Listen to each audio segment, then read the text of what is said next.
All right, Mike here again with Better Times, here to go over the best bets for UFC Shanghai. But before we get into that, let's go over a recap for UFC 319. I released only the bets, no breakdowns, and I didn't release any of the other extra bets I usually do on Friday. But the main bets, we hit 5 of the 7. All the money line bets hit. Shemaev, Lerone Murphy. Hopefully you Aaron Pico bettors learned your lesson. Michael Venom Page, Carlos Prates, and we hit the Prates fight under 2.5. The only ones we missed was the Murphy fight going over and the Hernandez fight going over. Overall, a really good night, and we're going to continue that momentum for this fight. Bet number 1, we're going to go with Sue Mudarji. He's going up against Kevin Borjas. Now, they're both very skilled defensively. Offensively as well, because they both pick their shots very well. What edges it out for Sumu Darji is going to be his footwork and the way he manages range. It's that alone is going to do a lot for him in this fight, because you don't want to get in on Borjas and stay there. Borjas snaps that right hand real quick, and it is very deceptively long the way he covers range with that right hand. Mudarji is just in and out, and it's not even always in and out. He really does use a lot of feints to draw out the attacks of his opponents, and he's able to time that check hook really well. The feints, the timing, and the footwork, I think, is going to keep him out of danger and keep him ahead on the strike count. So I don't see it being a finish. I think Mudarji is going to get a really good decision win. But as long as he's not in the pocket too long, he should be fine in this fight. So Sumu Darji, as of right now, he is a minus 150. That is a fair price. Bet number 2. Now, I released this early, and since then it's gone down. It makes no sense to me.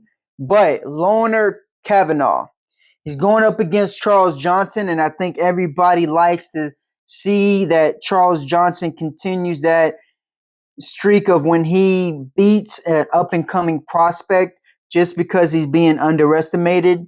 He's not being underestimated in this fight. Loner Kavanaugh is the new breed of fighters that know how to do everything very well, but unlike most young fighters his age, he has the grit to push through if he gets hurt. And that's something that's going to carry him through this fight as well. I don't think it's going to happen, but the fact that he's able to do everything very well, he has really good footwork, and then he can mix it up with the wrestling just to keep Charles Johnson on his toes. I think he's going to be ahead in this fight. And I think it's crazy that if the line does continue going this way, that people are undervaluing Loner Kavanaugh, but they overvalued Jose Ochoa, making him a favorite against a dominant wrestler he had no business being a favorite against. But Loner Kavanaugh is the one that beat him very decisively. There was no problems he had in that fight.